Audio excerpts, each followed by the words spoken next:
ભ્રષ્ટાચાર હાય રે ભ્રષ્ટાચાર હાય રે ભ્રષ્ટાચાર હાય રે નગરપાલિકા હાય રે નગરપાલિકા।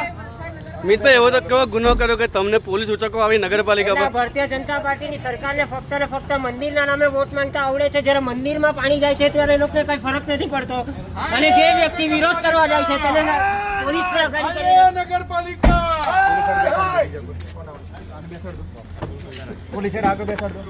નગરપાલિકાના દરવાજા બંધ કરી જી મિત, આ જો આવું થયું તો આગળ હજી શું કરશો તમે? કાલે પણ ઈ કોંગ્રેસ દ્વારા આ જ રીતે કાર્યક્રમ કરવામાં આવશે। જો આ મંદિર ભગવાન એટલે હિન્દુ ધર્મ માટે સૌથી અગાડી મંદિર પહેલા આવે છે, જ્યારે મંદિરના નામે આ લોકો વોટ માંગે છે ત્યારે શા માટે મંદિરમાં જ્યારે આ દુર્ગંધયુક્ત પાણી જાય છે તે લોકોનું સોલ્યુશન હજુ સુધી 4 મહિનાથી લાવી નથી શક્યા। હજી પણ જો આનું સોલ્યુશન નહીં આવે તો મિત આગળ શું કરવામાં આવશે? રોજ સવારે વલસાડ યુથ કોંગ્રેસના 1-2 કાર્યકર્તા આ જ વસ્તુ કરશે।